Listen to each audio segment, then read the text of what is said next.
Let's understand what is design pattern in software engineering. So there are 20 plus design patterns and there are emerging modern design patterns also. Let's understand one by one each of them. Design patterns are standardized solutions to common software problems. They provide a template for how to solve specific issues in software architecture and design, promoting best practices and enhancing code readability and maintainability. So these are the keys. It's just to enhance the code readability and maintainability. Even if you have not read the design pattern so far, you must already be using them unknowingly, right? So these standards are just to make optimized code to help developers how they can write different type of classes. It's kind of low level template for writing the code. So there are three types of design patterns: creational design pattern, structural design pattern, and behavioral design pattern. Let's first understand what is creational pattern. Creational patterns are a category of design patterns in software development that deal with object creation mechanisms.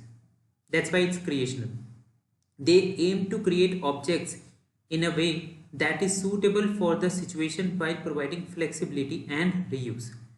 The main goal is to abstract the instantiation process, making it easier to create objects without specifying the exact class of the object being created. So within creational design pattern, we have these flavors: singleton pattern, factory method pattern, then abstract factory, builder, and then prototype. Let's first understand what is singleton pattern. The singleton pattern ensures that a class has only one instance throughout the application and provides a global access point to that instance. This is useful when exactly one object is needed to coordinate actions across the system, like managing a configuration setting or a connection pool. Now let's understand this with this Java code example. What we have is a class singleton class, right? And then we have this method which is singleton get instance, which is constructor of this class, right? The type of this same class type, and this is static method, right? Now what is happening here? We also have a private constructor here. This private constructor will prevent instantiation from outside the class, right? And static method, get instance method, it will provide a way to access this, and then only a single instance will be created of singleton type, because what we are doing here is checking if the instance is null, then only created, otherwise just return it. So there will be only one instance be created of this class, and if it is not created, then only, otherwise it will not be created again. So, and that is the definition of this. Let's read it again. Singleton pattern ensures that a class has only one instance throughout the application and provides a global access point to that instance only. Let's see the benefit of this type of pattern. So first thing is controlled access to a single instance. It ensures that a class has only one instance, providing a global point of access. This is useful for resources that should be shared, like configuration setting or connection pools.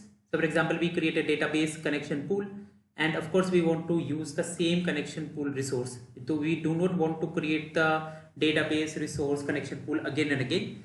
So that is a good example. The singleton can be instantiated only when it is needed, which can save resources if the instance is not always required, right? That is another use case. Since only one instance is created, it can help reduce memory usage. By providing a single point of access, the pattern can simplify client code that needs to interact with the instance, avoiding the need to pass references around. And when implemented correctly, the singleton pattern can be made thread safe, ensuring that multiple threads can access the instance without causing inconsistencies, because there will be only one instance created, and consider there are multiple threads they want to access this instance. So there will be no issue related to that if the resource is updated every time. only at a time only one object will be able to update the thread, and all other instances will get the same value of that resource. So that is way it will this add this benefit also, that it will be a thread safe. Let's see few example. One is logging service. So in almost in any application we will use logging feature, right? We want to log in logs that what are the features have been executed, so that we can debug later on, or for some auditing purpose also. So in many applications, especially large ones, we need a centralized way to log messages like error logs, warning logs, information message, etc. Having multiple instances of logging service can lead to inconsistent log entries or resource conflicts. So there it is a good example. We can create the logging instance at one centralized place, and then we can use the same instance. Factory method pattern. The factory method pattern defines an interface for creating an object, but allows subclasses to alter the type of object that will be created. It promotes loose coupling by eliminating the need for the client to know the specifics of the class being instantiated. Let's see this example. So first thing is, we have an interface animal, and there we have a speak method. What the definition is: the factory method pattern defines an interface for creating an object. So that is the interface. Animal interface defines a common interface for all animals with a speak method, right? And then we have concrete animal classes, dog and cat. What it does, just implement this interface and override the speak method and put more specific implementation of the speak method. Then we have factory class, this abstract factory class. What it does, this just declares the create animal method for concrete factories. So this will just exposes a method which is create animal. Now we will have more concrete factory classes, for example dog factory class, cat factory class, and of course it will override this method create animal. And what we are doing, we are just returning the dog, this type of concrete instance. Like for example here we are returning dog, and here we are returning cat. So what we have achieved is, it defines an interface creating an object, yes, and allows subclasses to alter the type of objects that will be created. So we have just used these classes, subclasses, to alter the type of the subclasses. To alter the type means we have altered it to dog, and we have altered this factory to return type of cat. Now for example, if you want to add another factory, maybe just dog and cat, instead of that we want to add any other animals factory, all we have to do is we have to add one more class, extend the animal factory, and override this method and return the object. Return the object would be any class which is going to implement the animal interface. Abstract factory pattern. What is the difference between this factory pattern and now we have this abstract factory pattern? The abstract factory pattern provides an interface for creating families of related or dependent objects. So in the factory pattern, we had what we learned, it provides an interface to create the object. But in this one, we are creating families of related or dependent objects. That is the main difference. Without specifying their concrete classes. This pattern is useful when you need to create multiple related objects that are designed to work together.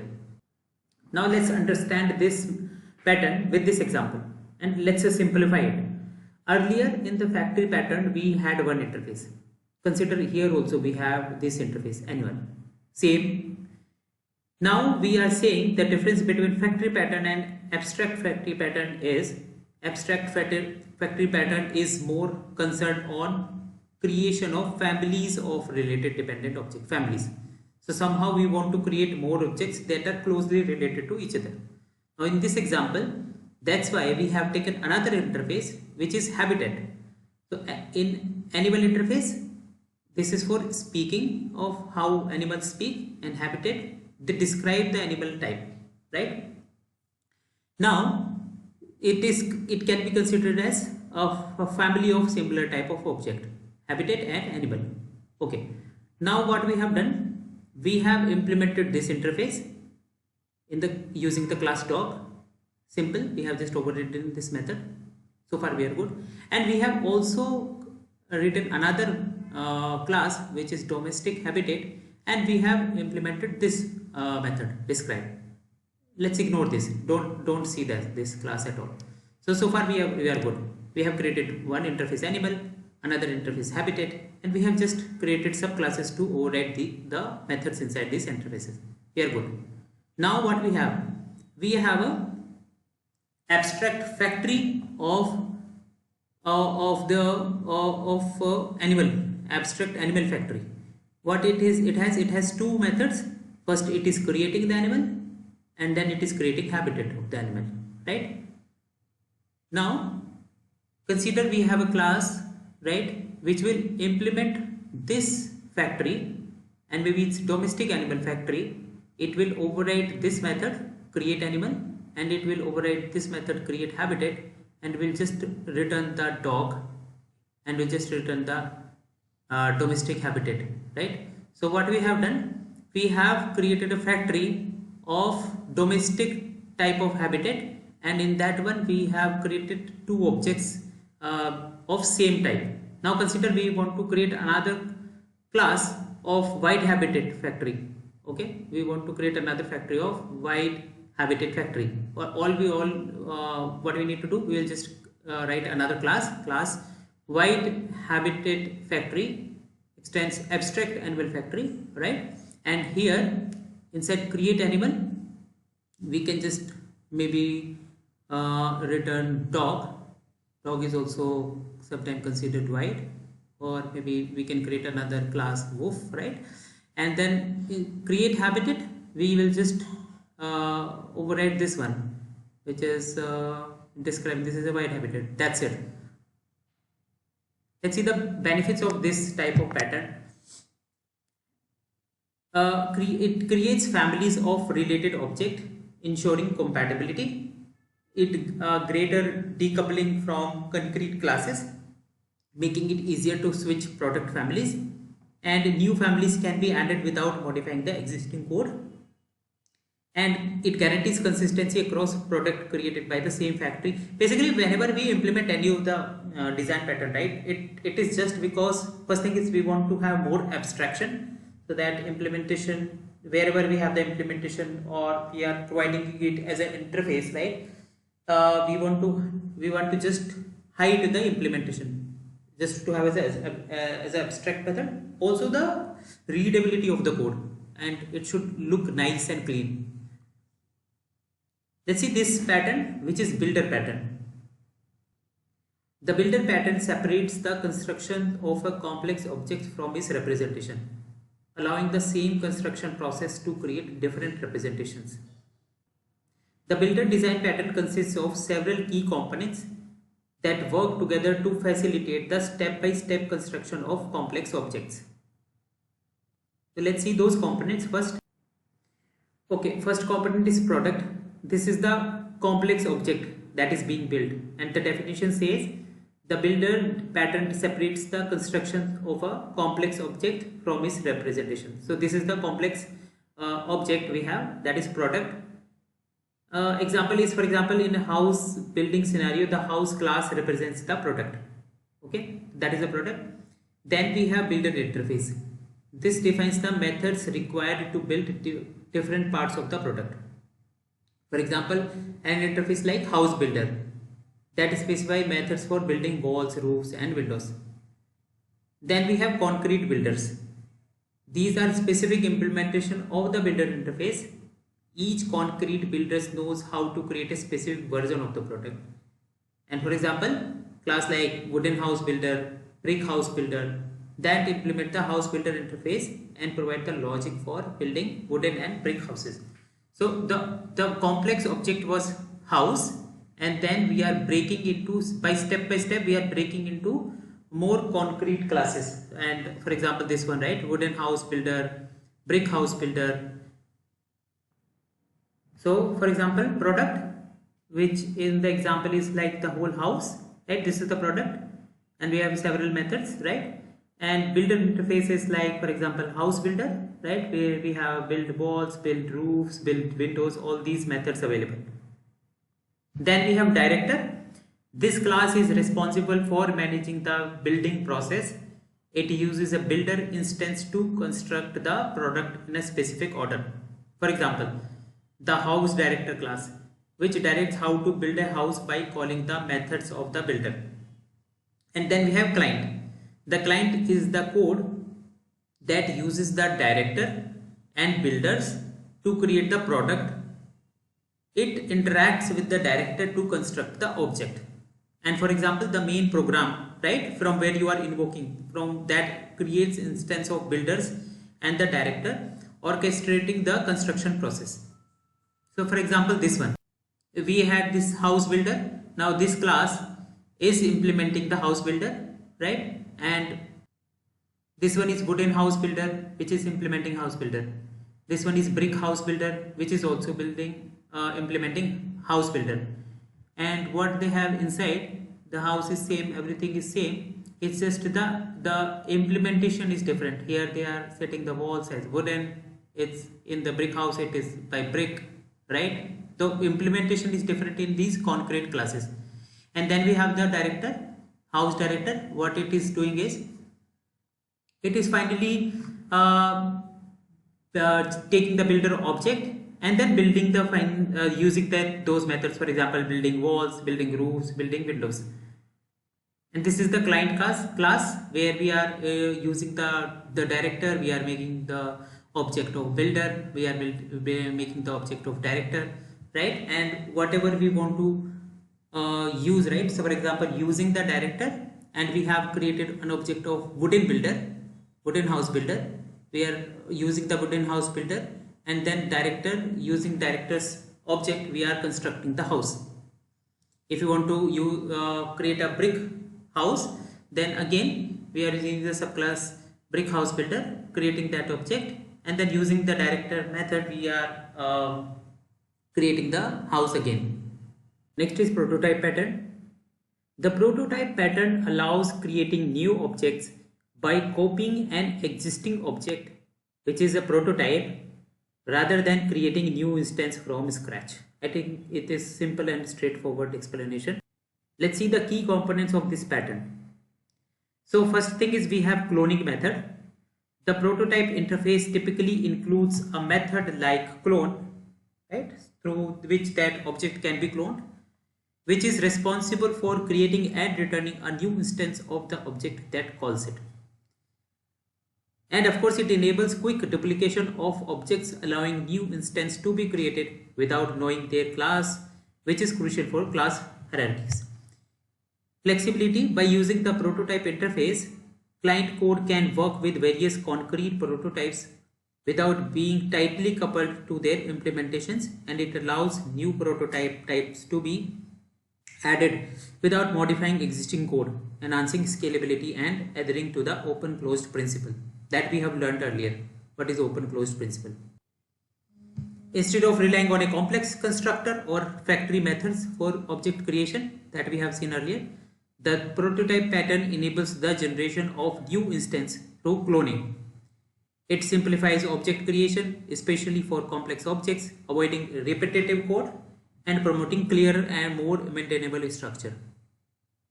The prototype interface allows variation of an object to be created easily by cloning existing instance and modifying them as needed. And this is a very straightforward, simple example. It's written in Java. Here we have this class, right? And this prototype class has a clone method that creates a new instance of itself with the same value. You see this is the constructor. It has a clone method and it returns just the object. And the clone method allows you to create a duplicate of the original object. Next design pattern is structural design patterns. Structural design patterns focus on how classes and objects are composed to form larger structures. They help ensure that if one part of a system changes, the entire system doesn't need to change. Basically, the concept of modularity. or microservices. And these are the patterns we have: adapter, bridge pattern, composite, decorator, facet, flyweight, proxy.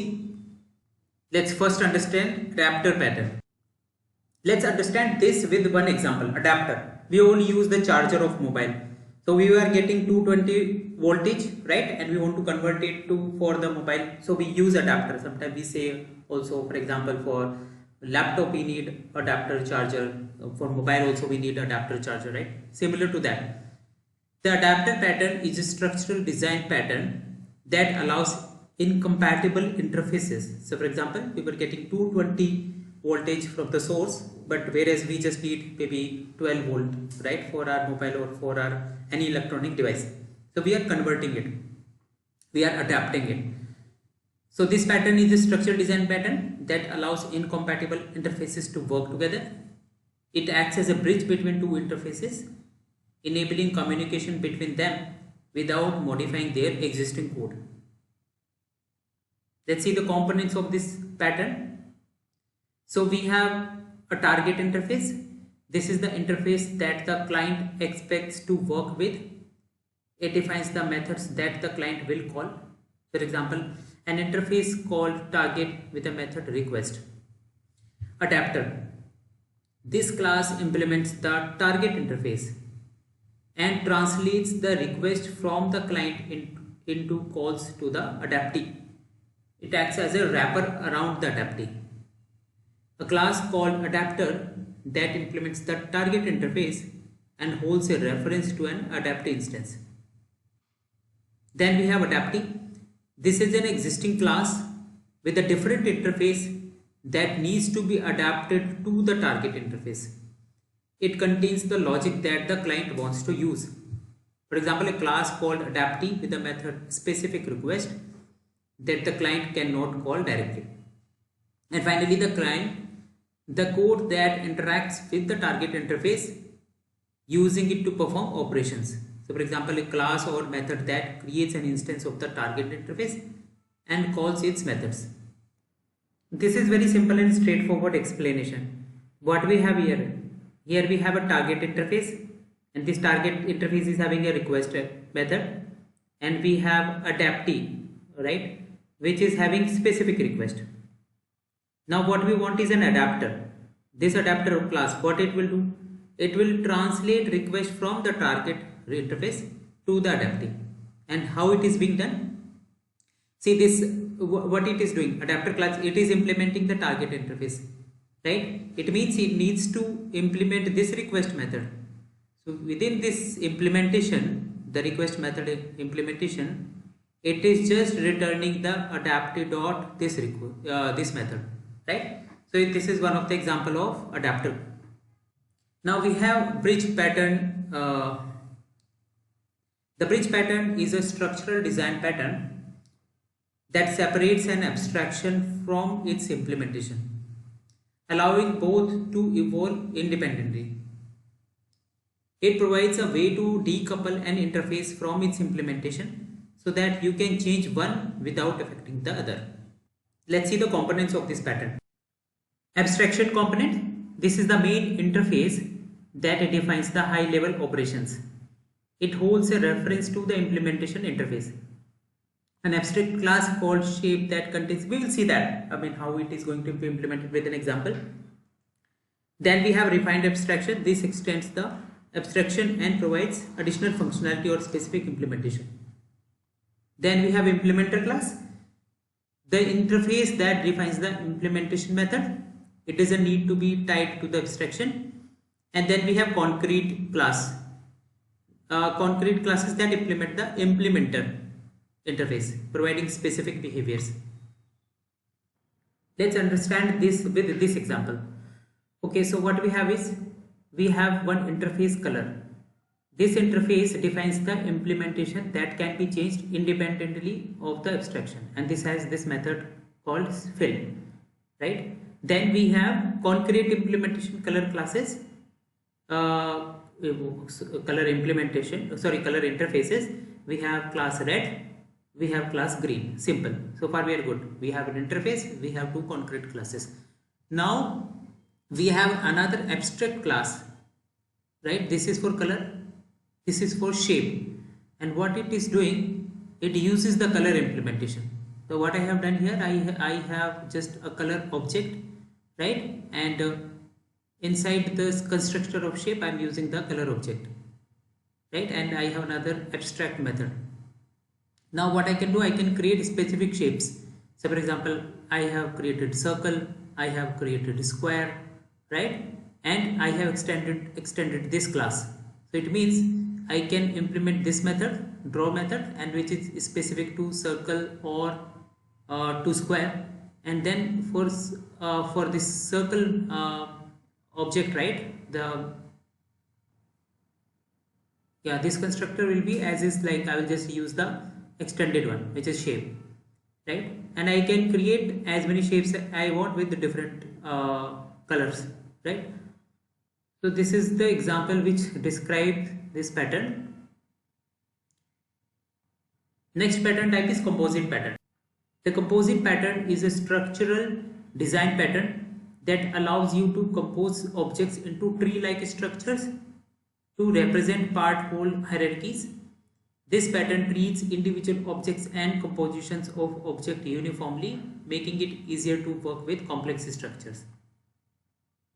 Let's see the key components of this pattern. We have three components: component, leaf, and composite. And component is very simple.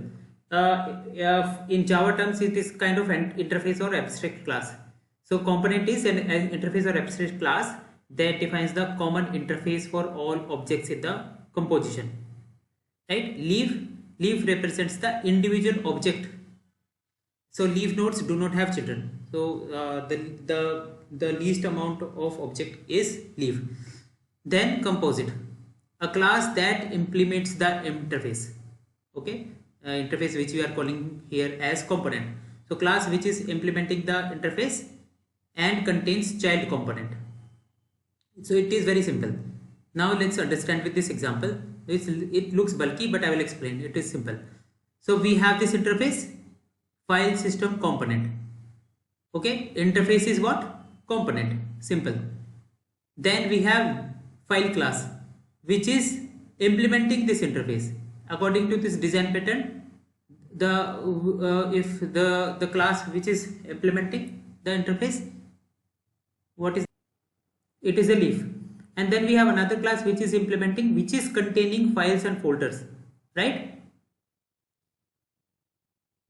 So it is containing files and folders. So as per the description, component is an interface, understood? Leaf is the individual object, and in our case it is file, right? And composite, the implementation of the component interface. So in this case, it is both file as well as folder. They both are implementing this interface, so hence they are composite. Decorator pattern. Decorator pattern is a structural design pattern that allows behavior to be added to individual objects, either statically or dynamically, without affecting the behavior of other objects from the same class. It provides a flexible alternative to subclassing for extending functionality. So these are the components of decorator pattern. So we have a component, we have concrete component, we have decorator, and finally the concrete decorator. Component is nothing but the interface. Okay. Concrete component is the class which implements the interface. So far we are good. So component is an interface or abstract class that defines the core functionality. Example is coffee is an interface which has method cost. What is the cost of that coffee? Simple. Concrete component, a class that implements the component interface that defines the base functionality. For example, simple coffee which implements coffee interface. Simple. So far we are good. Decorator.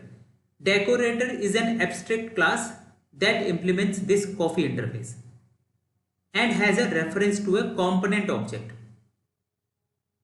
It serves as a base or for concrete decorator. Simple. So what this decorator will do is just another abstract class which will implement this interface and has a reference to this component, okay, which is implementing the interface, right? to add some more functionalities to it. And finally, we can have concrete decorators class, again the implementation of this abstract class. Let's understand this with this simple example, very simple example. So first I said interface component. Component is the interface which has one method. Simple.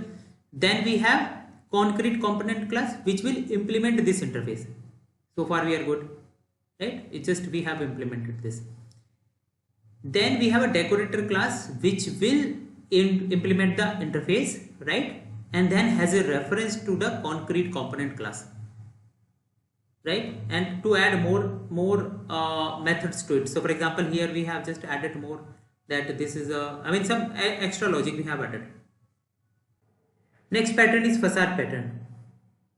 The facade pattern is a structural design pattern that provides a simplified interface to a complex subsystem. It acts as a facade or front-facing interface that makes it easier to interact with the underlying components without exposing the complexity of the system. This pattern is especially useful when you want to provide a higher level interface that hides the intricacies of a system, making it more user-friendly. Let's see the key components of facade pattern. First one is facade, the main class that provides a simple interface to the complex subsystem. It delegates requests to the appropriate class in the subsystem. Example is a class called home theater facade that simplifies the operation of various components in a home theater system. The next one component we have is subsystem classes. So it's a simple interface. Then we have subsystem classes. These are the classes that perform the actual work. They can be complex and may have many interdependencies. For example, classes like amplifier, DVD player, projector, that represents various components of a home theater system. And let's see this very simple and straightforward example. We have two classes, subsystem A and subsystem B. For example, we had taken this example where we have amplifier, DVD player, projector, etc. Right? Simply according to that only. Subsystem A has some operation, subsystem B has some operation. Now facade class, what it is doing? It is just simply having one operation and it is delegating these operations. For example, operation A will go to this class, operation B will go to this class. Simple illustration of how we use the facade design pattern. So what this says, the main class that provides a simple interface to the complex subsystem, it delegates requests to the appropriate classes in the system. Flyweight pattern. The flyweight pattern is a structural design pattern that aims to minimize memory usage by sharing objects. It is particularly useful when a large number of similar objects need to be created, as it allows for the reuse of existing instances rather than creating new ones. This pattern is especially effective in scenarios where the object creation overhead is significant and where many objects have shared state. Let's see the components of this pattern. So we have flyweight interface, an interface that defines the methods that can be used by the client. It usually contains method for manipulating the shared state. For example, an interface called shape with method like draw. Then we have concrete flyweight, a class that implements the flyweight interface and contains the intrinsic state, which is shared data. It may also have methods to modify the extrinsic state passed by the client. For example, a class called circle that represents a shape, which is an interface and shares common properties. Then we have flyweight factory, a factory class responsible for creating and managing flyweight objects. It ensures that flyweight instances are shared and reused when possible. For example, a factory class called shape factory that returns shared instances of circle based on specific criteria. And then we have client, that the code that interacts with flyweight object and manages their extrinsic state. For example, client code that uses the factory to create and draw shapes. Proxy pattern. The proxy pattern is a structural design pattern that provides a surrogate or placeholder for another object to control access to it. This pattern can be used for various purposes, such as lazy loading, access control, logging, implementing additional functionality without modifying the original object. Let's see the key components of this pattern. Subject. An interface or abstract class that defines the common operations that can be performed on the real object and the proxy. An example is an interface called image with a method display. Then real subject. The actual object that the proxy represents. It contains the real implementation of the operations defined in the subject interface.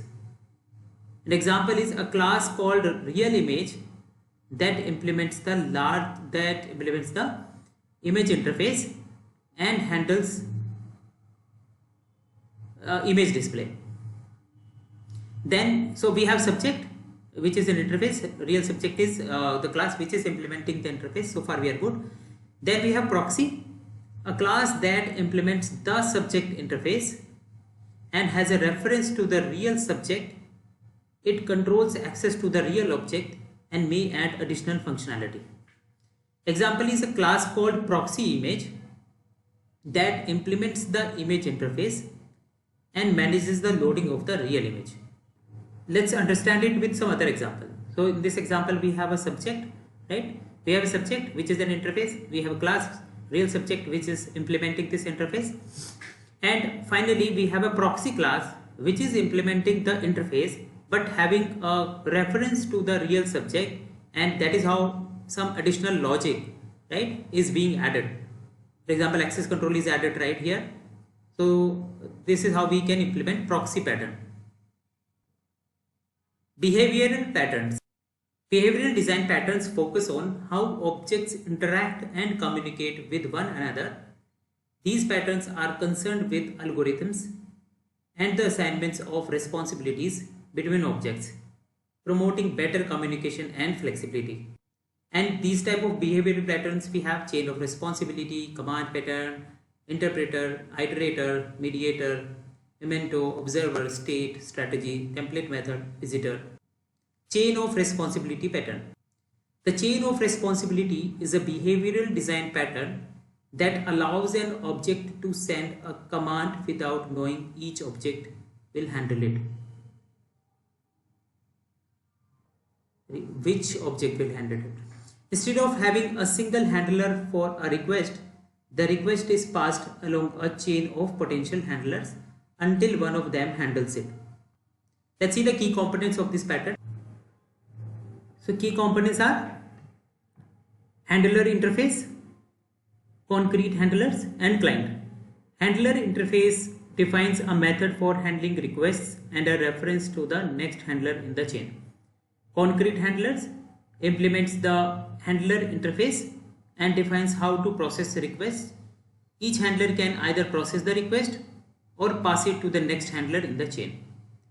And the client initiates the request to the first handler in the chain. Let's understand this pattern with this example. So we have an interface. This interface is support handler and we have these methods. Now we have a concrete class which is implementing this interface, technical support, and just imagine we can have more subclasses like this which is implementing this interface. So for example, one is for billing support, one is for general support, and one we already have which is for technical support. And here what we are doing is we are just overriding these methods, for example set next and the handle request. Now in the implementation class, what is happening here? We have just created objects of these support handlers, right, the concrete classes, and here what we are doing, we are just testing different objects, and then we are just passing these requests to different handlers. So basically the same thing, chain of responsibility. Whichever handler is applicable for that type of request will fulfill that request. So let's understand the advantages of this type of pattern. First main advantage is of course decoupling. The sender of a request is decoupled from its receivers, allowing for more flexible and reusable code. That is one advantage. The second one is dynamic composition. The chain can be modified at runtime by changing the order of or the handlers. Let's see use cases of this pattern. For example, event handling.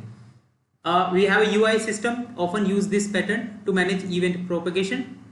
Middleware in web application, each middleware can process the request or pass it to the next one. Logging framework, different loggers can handle messages of variety of severity. This pattern is command pattern. The command pattern is a behavioral design pattern that encapsulates a request as an object, thereby allowing for parameterization of clients with queues, requests, and operations. This pattern is particularly useful for implementing features like undo, redo operations, logging changes, and supporting queued requests. Let's understand the key components of this pattern. So we have a command interface, declares an interface for executing operations. We have a concrete command, implements the command interface and defines the binding between a receiver and an action. We have a receiver, the object that knows how to perform the operation associated with the command. And we have an invoker, the object that holds a command and invokes it when needed. And then we have client, which creates a concrete command and association it with a receiver. Now let's understand this with this example, right? So first one what we have is command interface, declares an interface for executing operations. Now in our case we have this interface, which is command interface, and we have these methods execute and undo. Then we have concrete command, which implements the command interface and defines the binding between a receiver and an action. Now we have this concrete class, right? And this is also a concrete class. Basically this is the concrete class because it is implementing this interface. What it is doing, it is overriding these methods execute. So it says light turn on, light turn off, because here I have used the light on command. I mean this class is light on command. A similar way we can create another class which is light off command, implementing this command only, and there we can execute this method light dot turn off, right? Likewise we already have, and in undo we can put turn on. Okay, then we have an invoker class, the object that holds a command and invokes it when needed. So this is our invoker class. What it does, it has two methods, basically pressing the button on the remote or press undo, right? We want to go back. Now we have created this object of command, right, which is of interface type, and what we are doing, we are just invoking the method of these. For example, if when we want to execute this press button, we want to execute this this method, execute method, which in turn will go to the implementation class, which is for example light on command or light off command, right? So this is how we can implement this pattern. Let's see the advantages of this type of pattern. Decoupling, the invoker and the receiver are decoupled, allowing for flexible command execution. Commands can be restored and executed later, enabling undo, redo functionality. And these commands can be queued and executed later on, which is useful in asynchronous processing. Let's see the use case. GUI applications, menu items, buttons often use commands pattern to handle actions. Implementing operations that can be rolled back, for example transactional systems. Job scheduling, queuing commands to be executed at a later time. Interpreter pattern. The interpreter pattern is a behavioral design pattern that defines a representation for a language grammar and provides an interpreter to evaluate sentences in that language. This pattern is particularly useful for designing languages, expression parsing, and implementing simple scripting language. Let's see the key components of this pattern. So we have abstract expression, declares an interface for interpreting context. Then we have terminal expression, implements the abstract expression interface for terminal symbols in the grammar. Then we have non-terminal expression, implements the abstract expression interface for non-terminal symbols in the grammar. And finally we have the context, which contains information that is global to the interpreter and can be passed between expressions. Let's see the advantages and disadvantages. It is easy to extend. New expressions can be added easily without modifying existing code, and it simplifies the grammar, makes it easier to define and interpret the languages of grammar. Disadvantages are it is complex. For complex grammars, the number of classes can become large and harder to manage, and it might have a performance impact. Interpreting expressions can be slower than direct execution, especially for complex grammars. Let's see the use case of this pattern. Scripting languages, parsing and interpreting simple languages or these domestic specific languages, and expression evaluation, evaluating mathematical expressions or queries. Iterator pattern. The iterator pattern is a behavioral design pattern that provides a way to access the elements of a collection sequentially without exposing its underlying representation. This pattern allows for a standardized way to traverse different data structures while keeping the traversal logic separate from the collection itself. Let's see the key components of this pattern. Iterator interface. It defines the methods for accessing elements in the collection. For example, next has next. Basically, next is to go to the next item. Has next to check if there is any item or not. Concrete iterator implements the iterator interface and keeps track of the current position in the traversal. Then we have aggregate interface, which defines a method for creating an iterator. And then we have concrete aggregator and aggregate, which implements the aggregate interface and returns an instance of a concrete iterator. Let's see the advantages and disadvantages of this type of pattern. Advantages are, of course, the decoupling. It separates the iteration logic from the collection, allowing for easier maintenance and changes. Multiple iterators. You can have multiple iterators for the same collection, enabling concurrent traversal. So you can create multiple iterators, and you can one iterator you are doing for some purpose, another iterator you are using for some another purpose. Disadvantages of complexity is one disadvantage. Adding iterators can increase the complexity of the code base, especially for simple collections. And of course, the memory overhead. Each iterator may require additional memory for maintaining its state. Let's see the example use case. Yes, collection framework is a very popular one. Libraries and frameworks often implement the iterator pattern to allow for traversal of their collections. Custom data structures. Any data structure that require iteration, such as trees, graphs, or custom lists. Mediator pattern.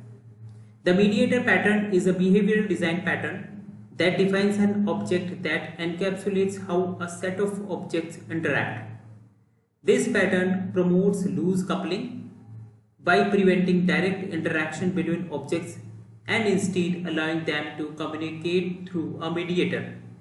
This can help manage complex interactions between multiple components, making the system easier to maintain and extend.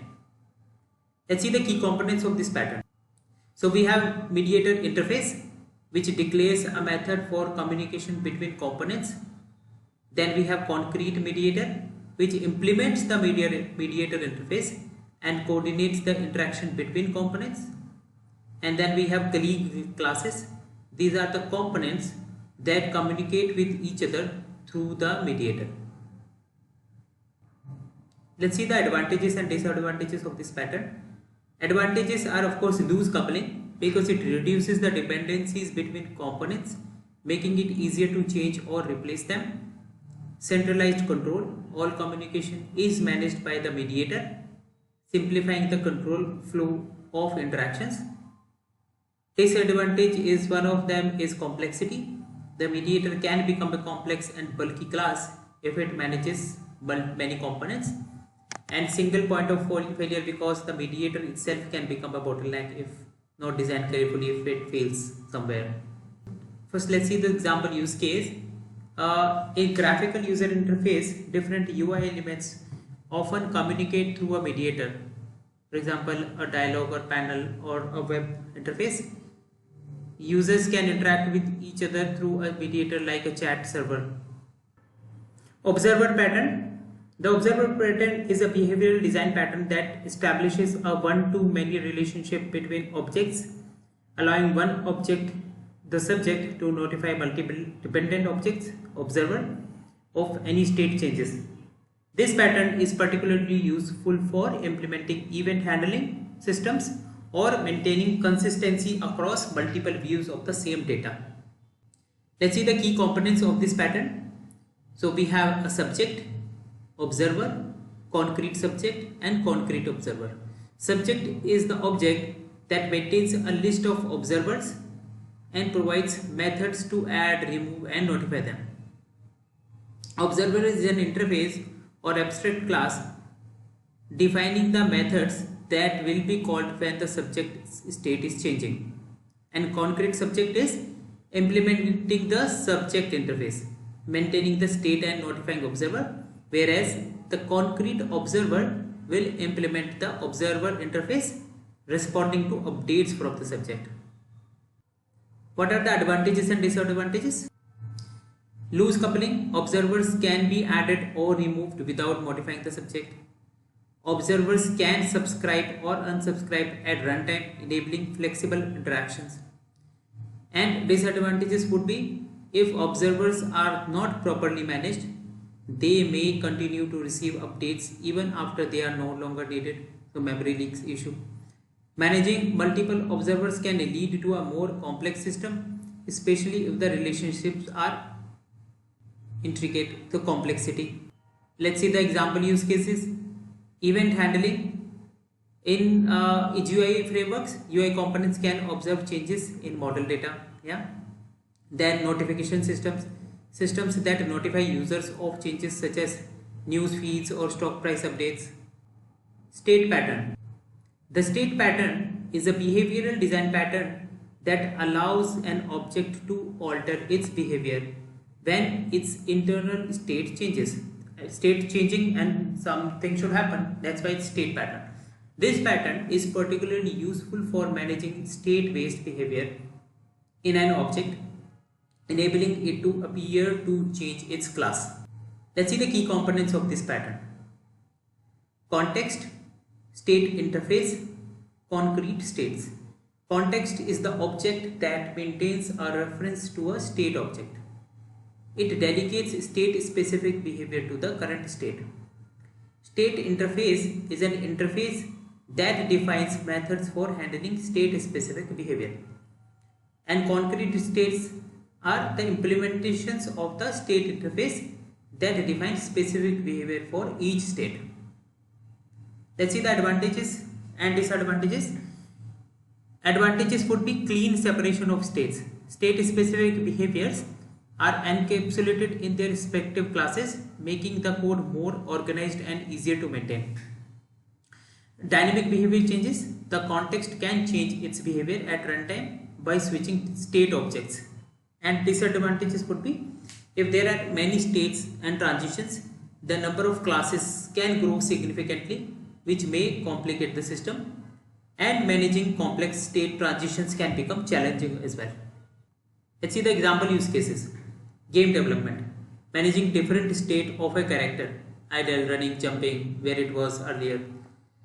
Workflow systems. Managing states in a business process, for example order processing states. Strategy pattern. The strategy pattern is a behavioral design pattern that enables an algorithm's behavior to be selected at runtime. What strategy we need to select at runtime? This pattern defines a family of algorithms, encapsulates each one, and makes them interchangeable.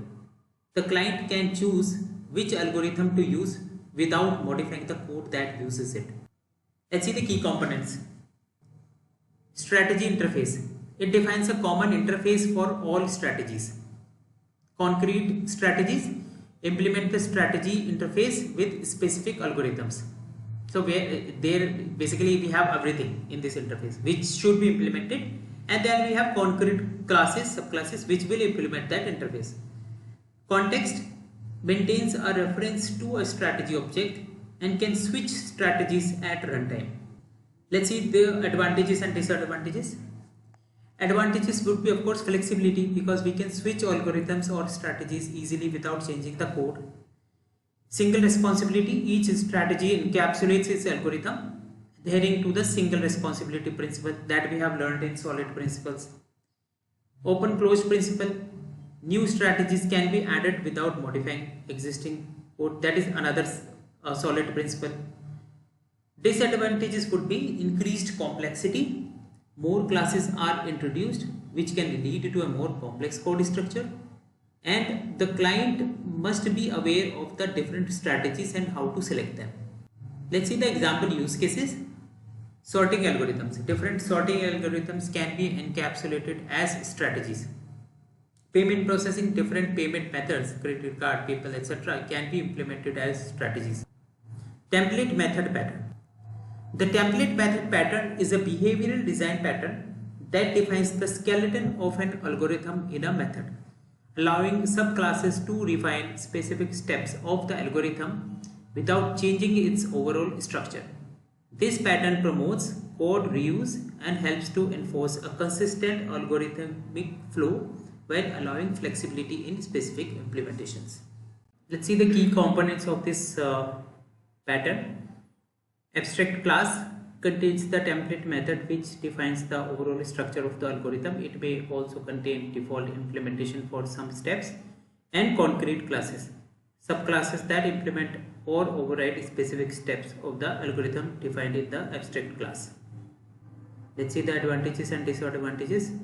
Code reusability. Common algorithmic structure can be reused across different subclasses. Consistency enforces a consistent algorithm structure across subclasses, reducing errors. Allows subclasses to define their specific behavior while maintaining the overall algorithm. And if too many steps are defined in the base class, it can limit the subclasses' flexibility in changing the algorithm structure and can lead to a complex inheritance structure if overused. Let's see the example use cases. Defining a game loop where certain steps are common, initialization, running, cleanup, etc. And data processing, a framework for processing data where the steps are common but specific actions differ. Visitor pattern. The visitor pattern is a behavioral design pattern that allows you to separate an algorithm from the object structure on which it operates. This pattern lets you add new operations to existing object structures without modifying the structures themselves, which is especially useful in systems with complex object hierarchies. Key components are visitor interface, concrete visitor, element interface, and concrete elements. Visitor interface declares a visit method for each type of element in the object structure, and concrete visitor implements that visitor interface and defines the specific operations to be performed on each element. Element interface defines an accept method that takes a visitor as an argument, and concrete elements implements the element interface and provides the specific behavior for the accept method. Let's see the advantages and disadvantages of this pattern. Advantages are separation of concern, extensibility, single responsibility principle. It separates the algorithm from the object structure, promoting a clean design. New operations can be added easily without modifying existing classes, and elements do not need to know about operations. So it's a solid principle. Disadvantages are, of course, it is a complex, can add complexity to the code base, especially if the number of elements and visitors grow, and difficult to maintain if changing the object structure can require changes in all visitors, which may be cumbersome effort. Let's see the example use cases. Compilers, implementing operations on different type of syntax trees and performing operations on elements of various types in data structures like trees or graphs.